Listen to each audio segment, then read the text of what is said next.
Anchor, I believe you're going to give us an overview of what CarePatrol does, and then we can meet some of your colleagues, and then we'll get on with the program.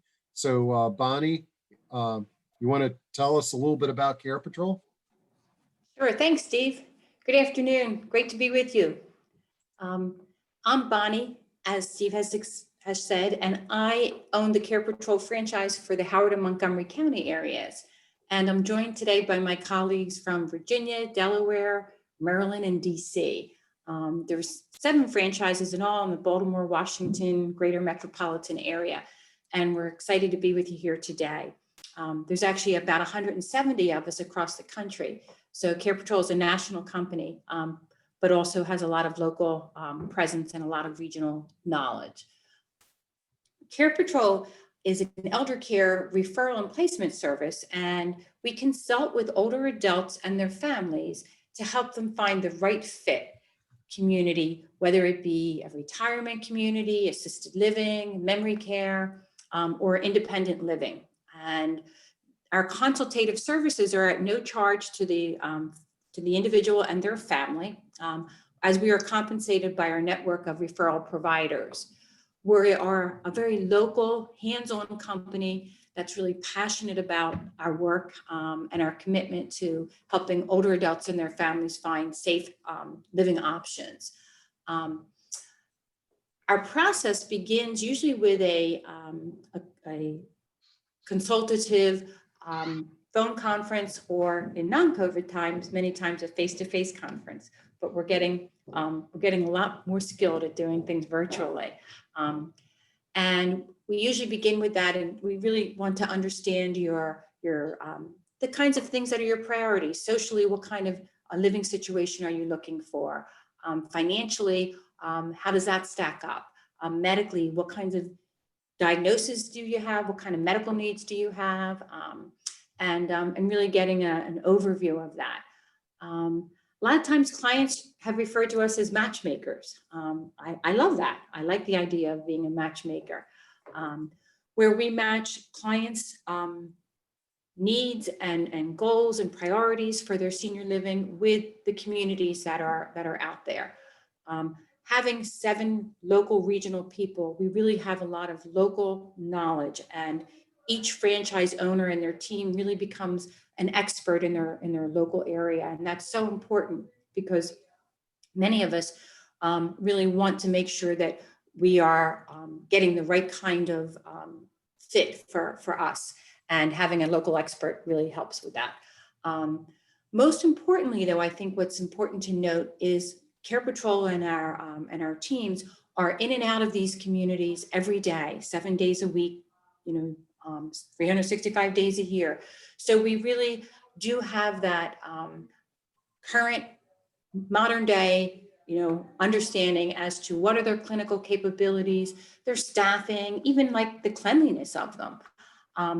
And we also look at their state surveys. So I think this is important in really having that understanding and being able to convey that and help families and guide them with this intake knowledge. Our team has that real-time information, and that's so essential during this pandemic, because as we know, it's very hard many times to be able to get inside.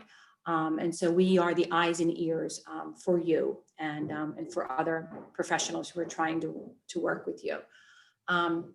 We've had to kind of change a little bit about the way that we work with families, from the standpoint that in the past, most of our work was done in a person-to-person type of a setting. And now we're doing more of our meetings and tours are done virtually. We assist you and your family every step of the way. In addition to our vast insight into the assisted living and retirement communities, we also have hundreds of resources locally so that we can help someone navigate. And that's one of the wonderful things about partnering with an organization like Pro-Aging, which is made up of many different senior serving companies. And so together we can really help to provide that circle of care and support. In fact, you'll see on your screen before you that these are our local CarePatrol owners, franchise owners. In fact, the team before you has placed over 2,800 clients in over 960 communities locally here in the metro areas. So I'm so excited for our opportunity to be with you today. We'll be here afterwards for questions and answers, and I'm going to turn it back over to Steve and Sigrid. Yeah, Thank you. Thanks a lot, Bonnie, and that was a great overview. And just let's just go around the. I shared in chat everybody's contact info, but let me just go around the Brady Bunch little square here, and we can meet some of these providers. To my right, on my screen at least, Bonnie Elliott. Bonnie, you want to tell us what region you serve? Thanks, Steve, and well said, Bonnie D. I'm Bonnie Elliott, and I cover Carroll, Washington, and Frederick counties in Maryland, and Loudoun County, Virginia. Welcome, Great. everyone. Great. And then below Bonnie, we've got Cindy. Hi, good Evans. afternoon. Thanks for joining, everybody. I'm Cindy Yar Evans. I have Anne Arundel County and part of Baltimore County. And you're out there on the road today. I know. Oh, wait. And below you, there's another Cindy Yar Evans, but that's, I'm sure we shared a link. So yeah, that's Paula. I'm Paula Sotier from CarePatrol Baltimore, and I cover Baltimore. We cover Baltimore County, Harford County, and Baltimore City. And I am on the road, and Cindy sent me her link, so that's why my name is Cindy also. So thanks, Cindy. I just changed your name, Paula. So now Okay, now you're back to being Paula. And all right, then next to Paula, we got Charles Picard. Whoops, unmute yourself, bud. Charles, unmute. There you go. Can you hear me now? Yeah. Okay, good morning, everyone. I'm Charles Picard. I represent CarePatrol in Prince George's County and part of Charles County. I'm happy to be with you. Okay, great. Thanks, Charles. And then last but not least is Robin Edwards. Robin? Good morning, everyone. I'm Robin Edwards. Represent CarePatrol of Northern Virginia, covering Fairfax, Arlington, Alexandria, and part of Prince William County. Awesome. All right, guys. Well, this has been great. Here is the slide with everybody's contact info. I did put that into chat, but what I'm going to do is put all of you all behind the curtain, and we'll get to see you at the end of the presentation again. But I'm going to bring up our featured speaker, Sigrid Haines. Sigrid, there, I got Sigrid. Let me just get our CarePatrol gang in the background. Okay, I think we are good here. Sigrid, can you hear me? More importantly, can we hear you? Can you hear me? I unmuted myself. Yeah. All right. Great. Excellent. Well, Sigrid, thanks for being on the CarePatrol Educational Series, and you're the second in their 4-part series, and really excited to have you here today. I guess to kick things off, tell us a little bit about yourself and what got you into law, and more importantly, this segment of law, helping families and loved ones through elder care decisions. Sure. So I joke, but it's actually true that I went to law school because I lost a bet with my dad. That I thought I would not get in, and he said I would, and he was correct, and I lost the bet, which I think was the good thing for me overall. So my undergraduate degree is in accounting, and I proved to be a poor accounting major, which is why I didn't think I was going to get into law school.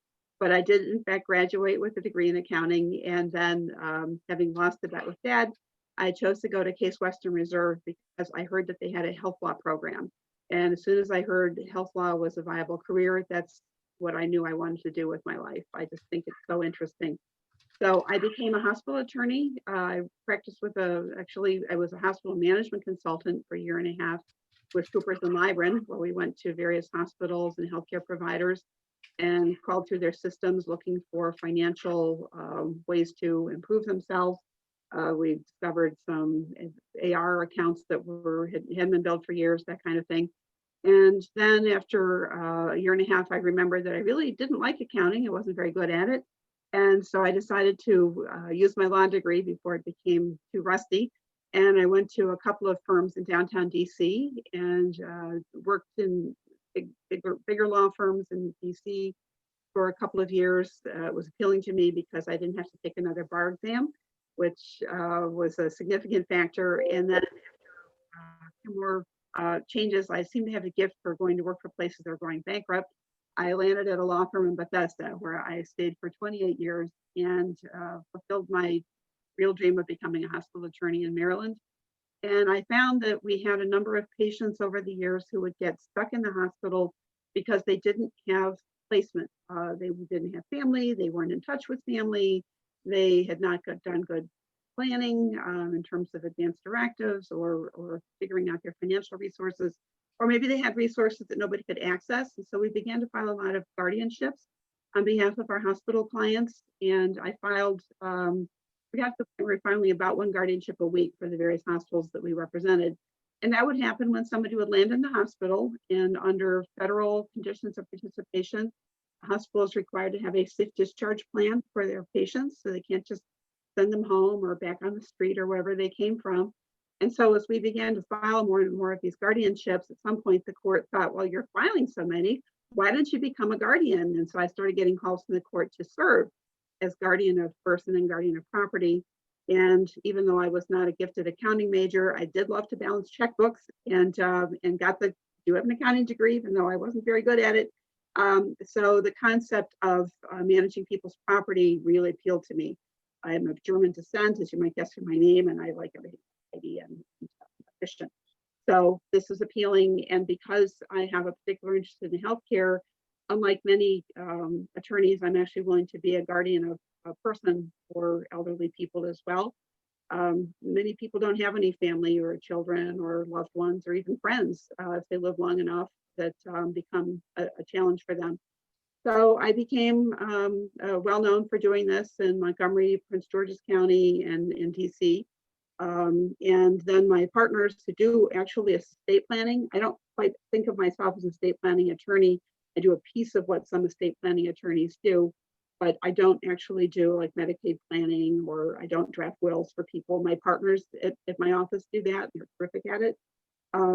So I began to serve as power of attorney for healthcare and for finance, depending on what people need. And my partners would ask me if I would take on this or that. And I joke that I have like 50 grandparents now whose various affairs I help look after, or at least I'm able to step in to do. And I changed law firms to Whiteford Taylor in February 2017.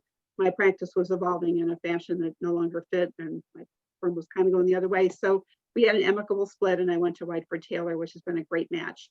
It's a large regional law firm. We're headquartered in Baltimore, but we have offices in Montgomery County, the Eastern Shore, New York City, Pennsylvania, extends pretty far south into Virginia, Richmond, and Roanoke. And so for me, it's been a great change, and I really like working with the people I work with. I'm officially based out of Baltimore and Columbia, but I live in Gaithersburg, Maryland, and I'm equally often as found in our Rockville or Washington, D.C., or even Falls Church offices, depending on what's going on in any particular day. So, so at this point, I've become sort of, I don't know if I'm an expert, because experts are hard to quantify oneself as, but I've become well known for doing a number of talks and being fairly knowledgeable on advanced planning for the kinds of issues that estate planning attorneys often actually do not do. They'll put documents into place, and they've talked to me later about the fact that they wish they'd been able to talk to somebody like me sooner in their careers, because we'll put these documents in place, but we don't think about how we're actually going to use them. And that's the gap that I like to think that I can help bridge. So I think a lot about people as they're sliding toward a lack of capacity. There's a bright line, you're either competent or you're not under the law, and everyone is presumed to be competent. There are strong presumptions of competency under the law, but there are certainly ways to become incompetent, and it's a sliding scale. I went to a very interesting talk some years ago by a physician who had expertise in this area, and he talked about how we lose capacity. And the first thing that we tend to lose is our financial decision-making capacity. I joke that the first thing all of my clients do in this field is they forget to file their income taxes. It's an abstract concept, and all of them have forgotten to file their taxes because April 16th feels like April 15th on your day-to-day life. And so, so they first stop filing their income taxes, and then maybe they don't pay all their bills that they come in, or they stop cashing checks. And so they tend to kind of slide for most people. You know, sometimes it's a sharp cutoff. They have a stroke or an accident or a fall. But for many people, particularly as they age, it starts to kind of slide toward that. And then the next thing they lose, of course, if they are far enough along, is the ability to make good judgments about their healthcare needs. You know, do I need surgery? Do I need to change my diet, or take my medications on time? Do I remember to take my pills on time? The last thing they lose are their social niceties. We all, even when people are relatively far down the scale of capacity, they'll continue to make social small talk. You know, how are you today? The weather's nice, which sometimes can be a fooler for people who deal with them, because they can talk about, oh yeah, I was a salesman, or, you know, I was a trash man or whatever, and they lose that last. And so sometimes people get fooled, and this is where we start to see people making, or they're falling for scams and that kind of thing, because they lose some of their good judgment and their discrimination ability to decide where they are, on how to make an appropriate decision. So watching the process unfold for most people, and watching it with my own parents, of course it won't happen to me, haha. Yeah. So, you know, we all watch ourselves constantly, as I think, if we're conscious of this field, as to where we go. So how do we deal with this? And I think of the world as on a grid now, with 4 pieces to the grid. Man, this is awesome, and there's so much content that you've got here, and what a preview.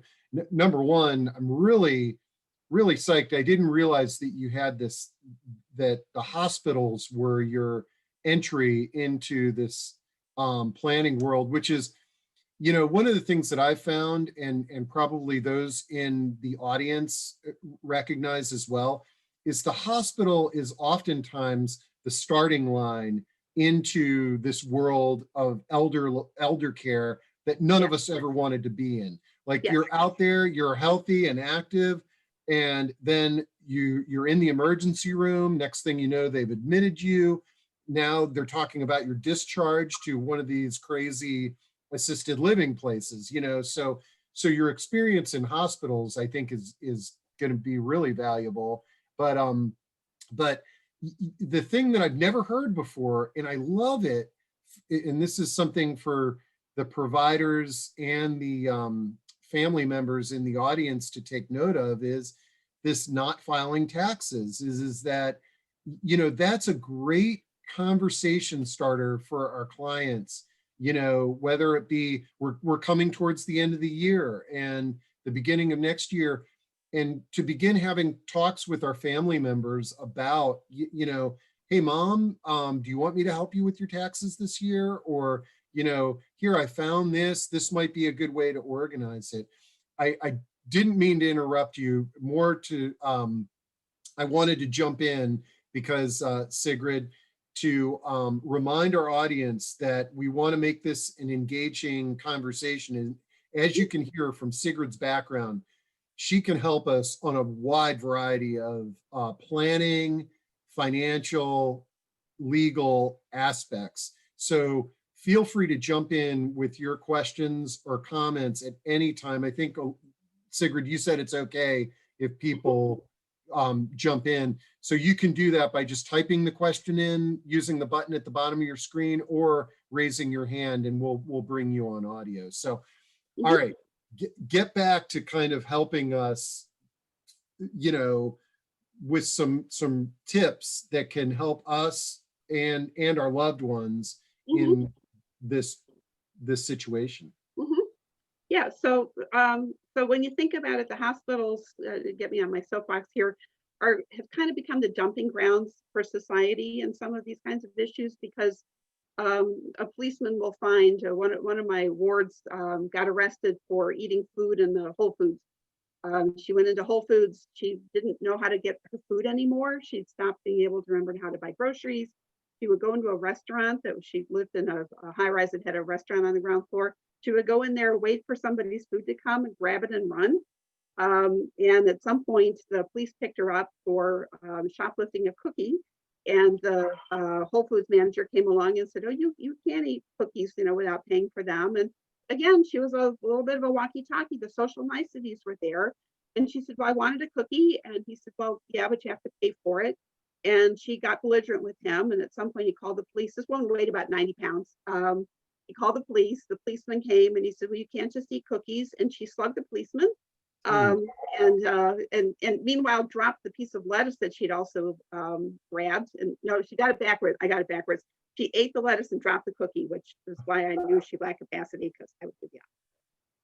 But the policeman, and to the great credit of Montgomery County Police, as they began to talk with her, they began to recognize that maybe something wasn't right. And they said, "Well, why don't we go to your house?" And the policeman went into her apartment or condo with her.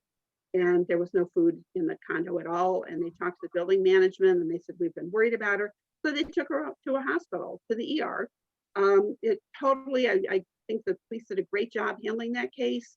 Instead of charging her with assaulting a police officer, they did the right thing. But this is what happens now with hospitals. These patients come in, nobody knows what to do with them. I tell my clients, I'll get calls from my partners who get calls from their friends or their clients, and they say, "Well, we don't know what to do with this person." And I say, "I don't have a better idea. Let's take in the emergency room." And so the ER staff sometimes ends up having to do a social admit, because we don't know what to do. It's not safe to send them home. And then the hospital social workers and discharge planners, some of them are nurses, some are social workers, then have to find an appropriate placement. So an agency like CarePatrol, I don't know if agency is the right term, but an entity like CarePatrol is a terrific type of resource, because sometimes it's family members. Sometimes these people in this population, there's a significant segment of people who have alienated their family. Maybe they're alcoholics or they're mentally ill. And so their family, maybe they'll take phone calls, but they're like, "We spent 30 years struggling with Uncle Bob and we just don't know what to do." And they'll either walk away entirely. "No, we can't take one more phone call, and Uncle Bob, don't call us." Or, "We're willing to take phone calls, but we don't know what to do. We don't have control over his finances. We don't know what kind of insurance he's got. We don't know if he's got any resources." And so the hospital social work discharge planning team become the active children that we all wish we had, the active knowledgeable children that we all wish we had, to help us plan the next phases of our lives. Sometimes there are people at home, the neighbors call or whatever, and they don't know what to do about somebody. I get calls from my partners who, they got a call from a client. "We don't know what to do with our next door neighbor. She doesn't take in her mail, and the cat doesn't seem to have been fed. What can we do to help her?" So people fall into the system in a variety of ways. So then what can we do to help? Yeah. And it's great that we're sort of talking about these, sad crisis situations that people get in because they didn't plan. Okay. Right. So maybe can you give us a glimpse at sort of like what should we be checking with our family and with our clients to avoid these troubling issues happening? Like when somebody calls you or a colleague or even legal aid, it's sort of like, "Look, I need to get these 3 things in place," or Right. I don't know if it's that easy. Right. Yeah. So if people are amenable to help, or they're amenable to thinking about it, and talking about the fact that maybe I'm failing a little bit, or I did notice that I missed a couple of phone calls. My parents stopped paying their phone bill for who knows what reason. And we began talking a little bit about the fact that, well, why did you fail to, of course, they blame the phone company or they blame the utility.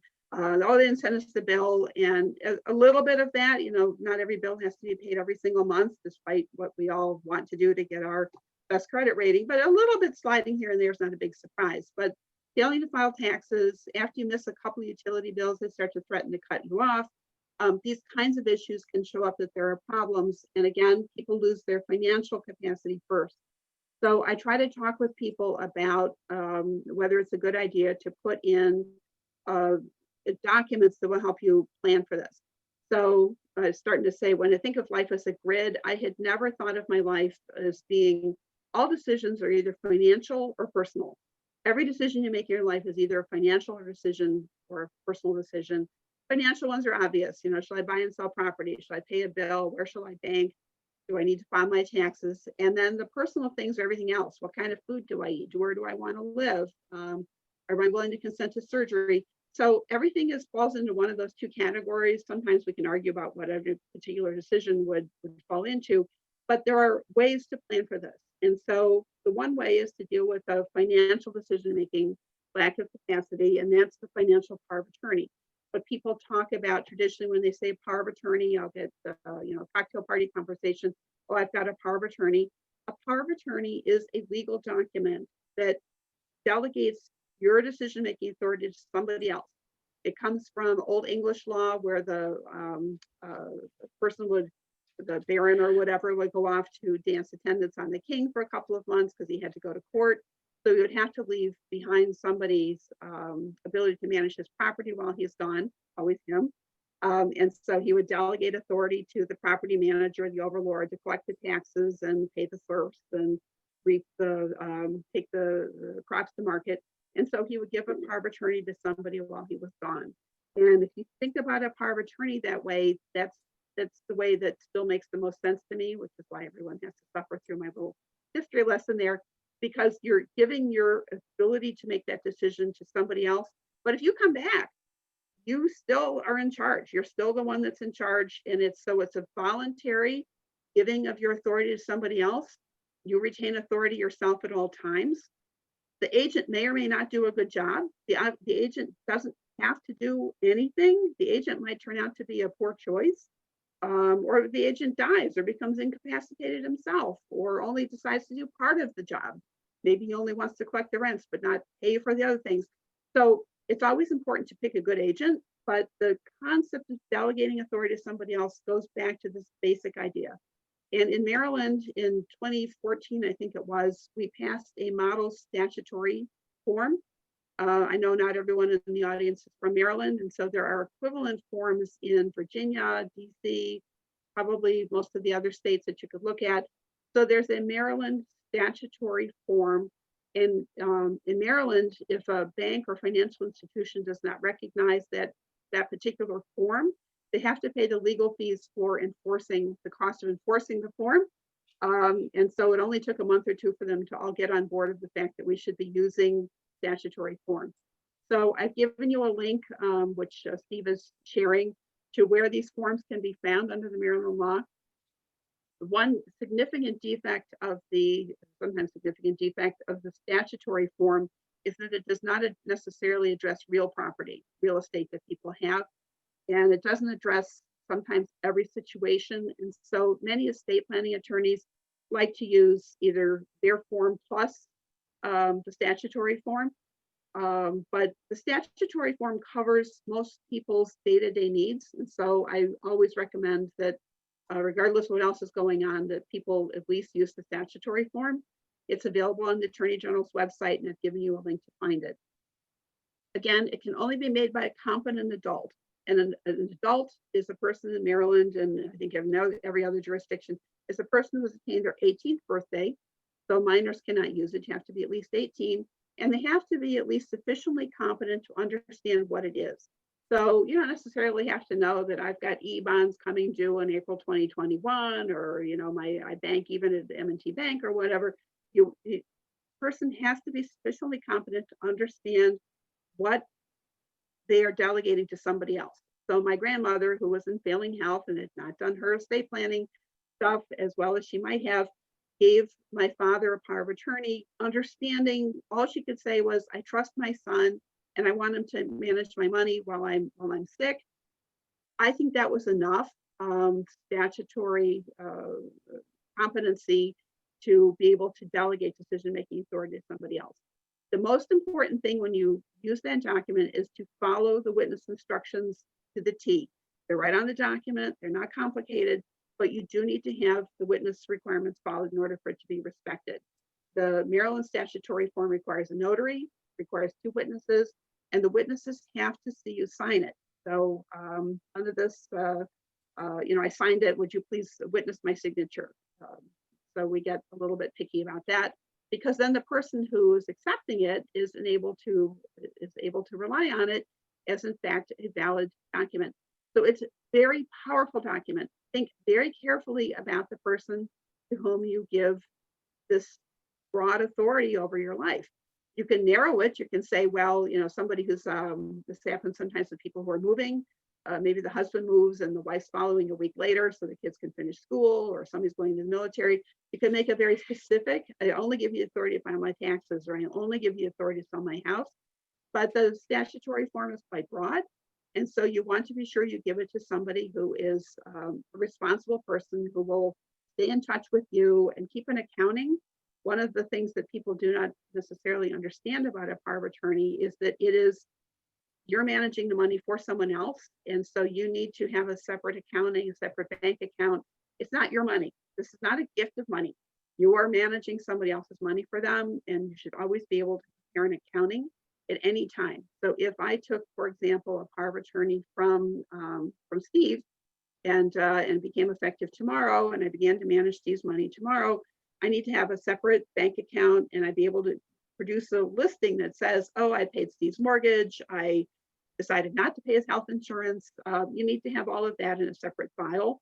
And so I tell all my clients who take power of attorney for someone to have a separate box or file or notebook or whatever that they keep the papers in. I keep copies of all the bills that I've paid on somebody else's behalf. I keep copies of the bank statements. And of course, because I think a power of attorney in my capacity includes filing their taxes, I make sure that I file their taxes for them as well. So the power of attorney, you need to, and make sure they know, make sure that they accept it. The statute, the form that my law firm prepares, we have the agent acknowledge that they've agreed to serve, because sometimes, and this happened in another case that I'm working on right now, little old lady named her trust company, a third-party entity, to be her financial power of attorney. She was found at home. She clearly was incapacitated, rushed to a hospital, and her attorney called the trust company who had been named, and they said, "Oh, we don't want to serve we're not interested in all the hassles that go with becoming somebody's power of attorney." So it's a powerful document. You can, and then of course the question becomes, what do you do with the document? Keep it in a safe place where it will be found if you are incapacitated. Safe deposit box, not a good choice for this, because by definition, you're not going to be able to access the safe deposit box. So it might be, I keep mine on my center desk drawer at my house. Anybody who probably half Montgomery County knows now that the documents on my center desk drawer at my house, so that it can be found if I'm incapacitated. Maybe you give a copy to your doctor. Maybe you tell your friends where they are. If you create a subsequent document, it revokes the prior one. So keep in mind, if, for example, I name my brother right now, and then my brother he dies, or he moves to Texas, and I realize he can't look after my stuff anymore, and I decide to name my next door neighbor who I trust, it's a good idea to try to get the other ones back, or at least give them a written notification that their document's been revoked. But if you can't do that, at least note where the new one is and make sure that the new one can be produced, because the new one will supersede the old one. I saw a question come up about out-of-state documents. They need to be in Maryland. This is going to be these are creatures of state law, so every state could be a little bit different. But in Maryland, we recognize forms that were either created consistent with Maryland law, or they were created consistent with the law in which the state they were created. So if it was created in Texas, we would recognize that in Maryland, so long as it followed Texas law. these are documents that are good to review periodically when your life changes, when your close family member's life changes. Good idea to review them every, I'm not going to say a particular time, but at least every 3, 4, 5 years, at least get them out, reread them, see if they're still what you think you want to have. People name people who are, sometimes they name their attorney who's now retired or no longer practicing, or that's no longer the attorney that they work with. Accountants sometimes get named. They don't necessarily like this kind of a job, so make sure you ask them and make sure they're comfortable doing it. So the question for the person that's got the financial power, for Peter, he has the financial power of attorney for my mother that was drafted by a lawyer in Texas and notarized. She's moving to Maryland next week. Is there a way that he can determine or whether that's enforceable in Maryland, or should he really like talk to an attorney and have it reviewed? The safest thing is always to have an attorney review it.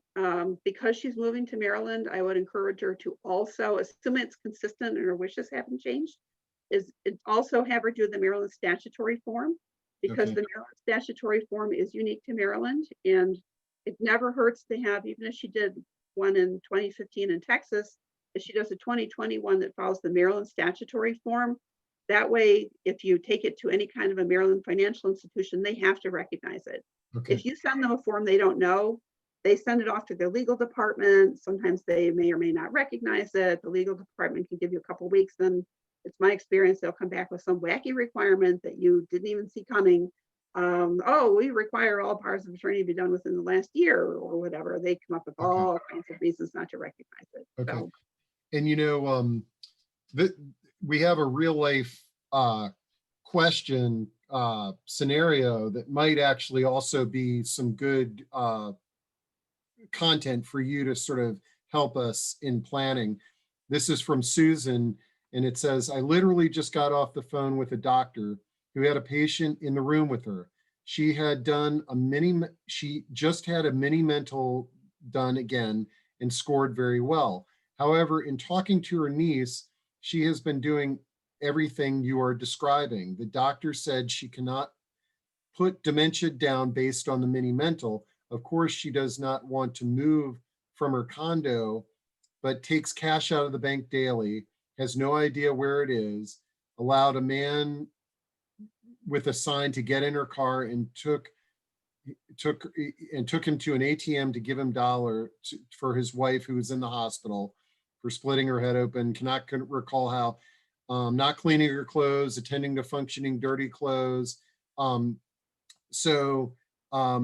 there options beyond using dementia to have her deemed lacking capacity for big decisions? So I think what a horrible scenario, but a common one, I guess. Yeah, very common. And I'm going to circle back to that in a couple of minutes because it Okay. helps me, and I think it helps the audience understand the grid concept. So we've got the first concept of the competent person delegating authority to somebody else for their financial decision making. Then we've got healthcare decision making, your personal decision making. You can delegate that authority to someone else as well. And those are done through what I think of as a healthcare power of attorney, or in Maryland, we call it an advanced directive appointing an agent. And so that is to say, if I can't make, and I'm going to circle back to this question because it comes up a lot, but it's supposed to be the last resort. So let's think about what we can do to try to avoid it, which is a guardianship. So the next concept is the advanced directive appointing an agent. And so I would say to somebody else, if I cannot make my own healthcare decisions or my own medical decisions, what do I want? So I might name my husband as my agent. I don't have a husband, so I'm going to pick on him. So I might name my husband as my healthcare decision-making agent, and then I might name my 3 children as backups. I don't have any kids, so I can pick on them too. So they might be the logical people to put on that document. That document especially needs to be easily found. Everybody ought to have a copy of that who might get a call when you become incapacitated. The doctor should put a copy in the medical record. And like the financial advance of financial power of attorney, a new one supersedes the old one. And it's a very powerful document. We have a concept under the law of allowing for surrogate healthcare decision-making. And the top person on the list is a person appointed under this type of a document. So my war story that perfectly illustrates the state of the law. I got a call from a hospital Christmas Eve, and we had a man come in who had been in marriage for 30 years. He had a mistress, and the mistress had a power of attorney for healthcare. He had an advance directive and had been named under the document. And so, so that is who we turned to for decision making about this man. He came in with a brain tumor that was had swollen, it rendered him unable to make his own decisions. And we called both the mistress and the wife and said the mistress is the decision maker. The wife attorney called, got her attorney to call me, and he yelled at me, and they've been married for 30 years. He broke up with the mistress last year, and that called her a bad word that we can all guess. She shouldn't have this document, blah, blah, blah. And I said, it's a validly executed document. It's been validly witnessed. I always look, was it witnessed properly? The agent was not the witness. The witnesses both signed on the day the person created it. It's facially valid. I said, I'm going with the mistress unless you go to court and tell me that the mistress should be taken off. And of course, he called me all kinds of bad names, and he broke up with her, blah, blah, blah. And I said, he didn't seem to have revoked that document. If you can give me a revocation, obviously we can talk. So it's an incredibly powerful document when you name somebody else as the decision maker under these types of documents. Because I called the hospital the following after Christmas was over, and I said, what happened? They'd given the guy a bunch of steroids, the brain tumor shrank, and he left the hospital with the mistress on one arm and the wife on the other. So I don't know what happened there, but the point is that these are very, very powerful documents. And in Maryland, for healthcare decision-making authority, if a person cannot make their own decision, we have a statutory, that means under the law, a statutory list of people that we go through. And Maryland followed the DC and Virginia laws in these areas, so they're all very consistent, but may not be identical. The patient makes the decision. The person appointed under the advance directive or healthcare power of attorney is next on the list. Then we might turn to the court-appointed guardian of person, if there is one. Then we turn to a spouse or domestic partner being a person who lives with that person. Then we go to adult child, not in any order, any adult child's name on the list. Then we would turn to a parent. Then we would turn to an adult sibling, and then we would turn to a friend or relative who completes an affidavit that they are close to the person and know what they would want. And so if we don't have any of those people, which we don't for a lot of people, then we turn to a guardianship. And this is our last resort. And this is the second two parts of the box. There's a guardian of person and a guardian of property. They might be the same, they might be different. DC calls a guardian of property a conservator. The process, it's a court filing. So this is what happens with the people that you're describing. This is why I wanted to get through the two choices first. What happens to the people who don't recognize that they need any help? They refuse, they need help that they can't get. They don't have anybody willing to serve. The agents that they appointed under their documents, maybe they're a financial power of attorney or their advance directive appointing an agent, can't serve, won't serve, aren't available to serve. So then we go to a guardianship, and it is a last resort. And by definition in the statute, it says it's to be the last resort, but it's the last resort also for us because it costs money in legal fees, it's cumbersome, it's expensive. There are restrictions on what guardians can do without going back to court. So it's definitely the last choice. Having said that, it's a very viable choice when we don't have a better solution. So we file for guardianship through the court. I often hear hospital patients coming in and their children will come in and say, oh, I'm mom's guardian. You're not the guardian unless you've got a court order that says you're the guardian. So use the term properly. And the court order looks like what it is. It's not some mysterious thing that's on file somewhere. It's a court order and it says, Joe Smith, circuit court for the judge for the circuit court of Multiple County or whatever, appoint Sigrid Haines as the guardian of person or property for Barbara Haynes. And so you can read it, it's not hard, it's not complicated. The original or a certified copy's got a nice big shiny gold seal. If we have questions about the authenticity of it, we always ask for the certified copy with a nice gold seal. It looks very official. So it is a guardianship process that we pursue through the courts. It is a bit of a hassle. It's people do file for them pro se. But frankly, because of all the legal hoops that have to be jumped through, I should think an attorney can do it more efficiently. somebody like me, I can file a guardianship in an hour or two. First one took me 3 days because I didn't know what I was doing. So we can file for guardian of person, we can file for guardian of property, we can file for both. I think it's important to analyze what the person's needs are. If they're refusing to get healthcare support, they're not bathing, they're not eating properly, they're making poor decisions about their healthcare needs, guardian of person is going to be the last resort. And because it's a court-ordered process, they don't get to vote anymore. Unlike a power of attorney, they can't revoke it.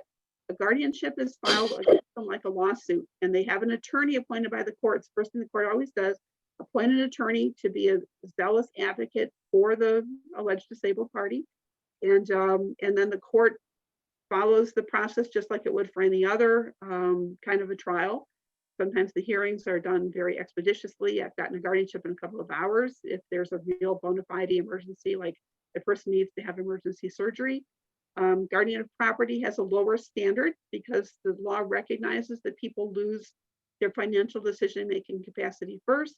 It's easier to get a guardianship of property than it is a guardian of person. Guardian of person, there's usually a court hearing on it. And it's a fairly restrictive process. They lose their right to make their own decisions. If I, as a guardian, say that you need to go and have surgery, guardian's decision is the one that prevails. In a power of attorney, if I say you need to have surgery and you say no, it's deemed as a constructive revocation of the power of attorney. But a guardian of person is done through the court process, and so the person doesn't get to reject the idea anymore. A guardian of property has to keep an accounting. This is a power of attorney should, but a guardian is required to keep an accounting to give to the court. The guardians of person and or property are agents of the court. They have to give reports to the court on how the person is doing. They have to be held accountable to the court. If we don't like the job that the guardian of person or property is doing, we can petition the court to either tell them to do something or to not do something or to have them be replaced. So as long as the person's under guardianship, they're always under the court supervision. So it's a great last resort. And in the kind of situations that you may be running into, the other alternative sometimes is the adult protective service programs. The programs for each jurisdiction, they're in Maryland, they're by state and then by county. So there's Montgomery County Adult Protective Services, Prince George's County Protective Services, et cetera. Similar system in Virginia. DC has only one jurisdiction, so there's adult protective services that cover all of DC, but they are super busy. So they tend to focus on things that are big problems. For patients who are in the community, people who are in the community, they're not always as proactive as we might think they ought to be, partly because they don't have the authority to go in and break the door down.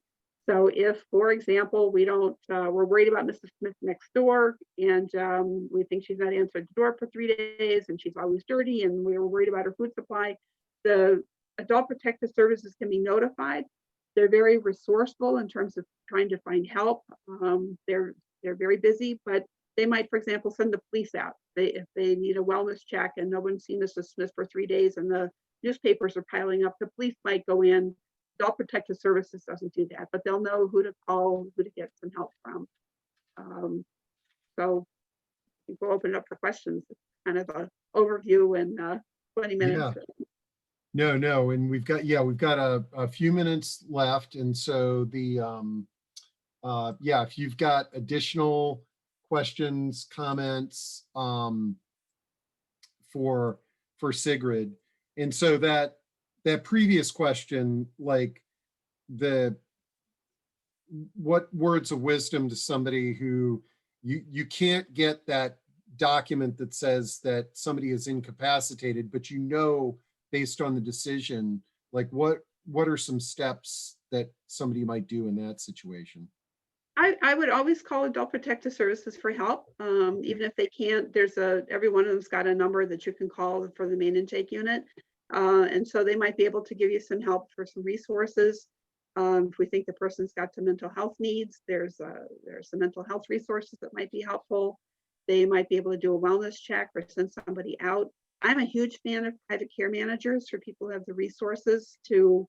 I was going to say, like, sometimes it's just bringing a group of people together that you know, it's like anything. It like a lot of times there's resistance with adult children telling mom and dad to do something, Yep, whereas this outsider is much more influential. absolutely, absolutely. And I use care managers for my own parents, having run into this myself for the last couple of years. I find that they take direction and encouragement from the care manager better than from my brother and me. We all get along on the same page. There are no issues there, but they're super helpful in getting my parents to doctor's appointments, setting up medication reminders.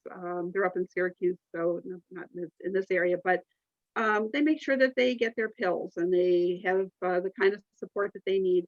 So I'm a huge fan for people who can afford it of care manager services. And the nice thing is you can buy them by the hour. So maybe Yeah. just take a couple of hours to help figure out whether mom's a fall risk, you need to pick up rugs or things like that. So Well, yeah, and yes, Sigrid, since we're getting close to let's 1 have a question o'clock, pop what I up think about I'm going to do, I also put the most info in, as well as your contact info in chat. But let me bring our Care Patrol team back on for sort of our closing minutes together. And Let me just say one thing about the MOLST form, because I get a lot of yeah, questions about this. A MOLST form is a medical order. So it's to be done in conjunction with the treatment team. I get calls from my partners, so I want to do a MOLST form, and we're lawyers, we don't do MOLST forms. So just wanted to make that point. okay. And oh, here's a couple, of course. See, once I start doing this, that's when all the questions start coming in. But first off, Susan said that she has a personal question for Miss Haynes. And Susan, I'm going to cut and paste her phone number and email into the Q&A box, but I also did it in chat for anybody that wants it. And then another person says, I thought Sigrid mentioned that clients said, I wished I spoke to you earlier before I met with my estate planning attorney. So what are the estate planning attorneys missing in their documents that Sigrid is noticing? Oh, that's an interesting question. It's a very interesting question. It's not the documents themselves, it's the implementation of it. People will write a document that says, I want my next door neighbor to make my decisions, but they don't deal with the actual implementation of how is that going to happen. So it's got more to do with, what happens to my cat? What's my priority if I move? Do I want to be sure that no matter what, I take a picture that my grandmother painted? There's those kinds of really practical issues that I think people need to think about. The estate planning attorneys do a great job of the black letter law, if you will, as to how these documents are to be implemented. But the real life implementation of them sometimes is the part that's lacking.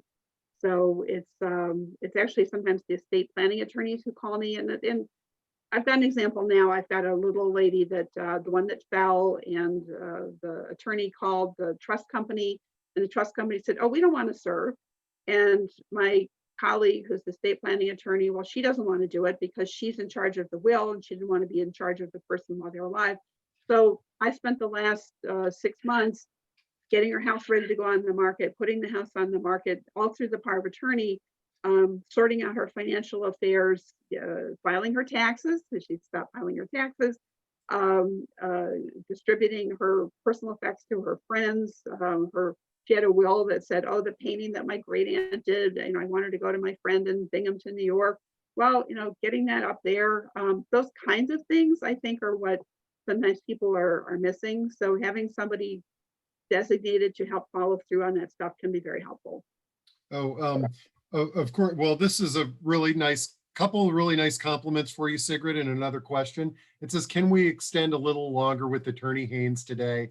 And she said, this has been so helpful and enlightening. And the additional question is, what is guardian ad litem? Is this just one detail for a specific guardian need? It's a really good question. Guardian ad litem is a process used in DC and Virginia, but not in Maryland. It's a legal concept. It's a temporary guardian who's supposed to be fulfilling the shoes of the alleged disabled party. So if, for example, I file a guardianship against you in DC and you can't communicate at all what your wishes are, the court in DC and Virginia uses a guardian ad litem who says what they think you would want. I personally think it's kind of a weird concept, but because we don't use it in Maryland. So in Maryland, the attorney for the alleged disabled party is supposed to be the person who communicates your wishes. In DC and Virginia, they feel since you can't, you ought to have somebody who says what they think you would want, and so they become the client of the attorney for you. It adds another attorney to the process. I'm not a huge fan of the system, but I can see why it seems to make sense to people when they designed it. Great. And another question here. We're really making an attendee happy today. So CarePatrol, you did a great job with this attendee. What happens when a person chosen for power of attorney and the backup cannot serve or is not able to serve? That's where if the person is if the principal, the person who created the document, can no longer designate somebody new, that's when you get a guardianship, because there's nobody else willing to serve. If it's a healthcare decision maker, we may be able to go down that statutory list of backup people who can make a decision, sometimes a friend, even if they're not on the document. But if it's a financial person who's appointed, there is no backup way to do it. So then you end up with a guardian of property. Great. All right. Oh, and again, boy, and how to find private care managers.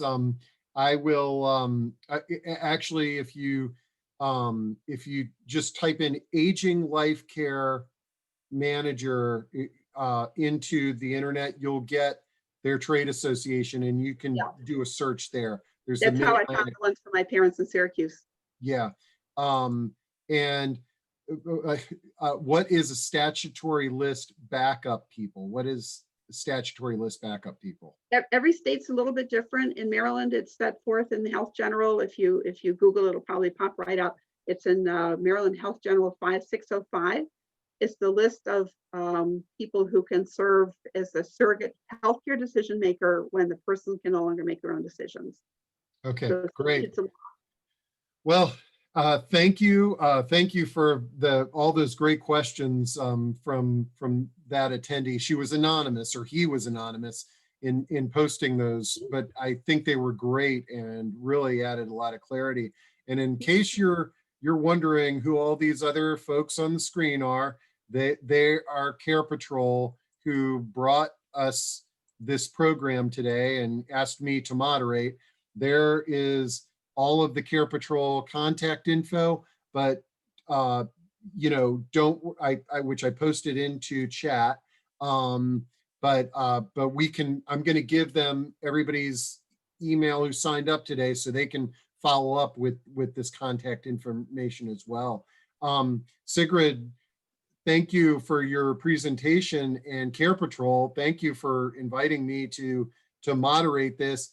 Do any of the CarePatrol members want to sort of close the webinar today with any comments or questions, or are we good? Okay, so we will just do the royal waving off of the meeting, and we will follow up with everybody. And thanks so much. All right. Thank you. You bet. Thank you very much.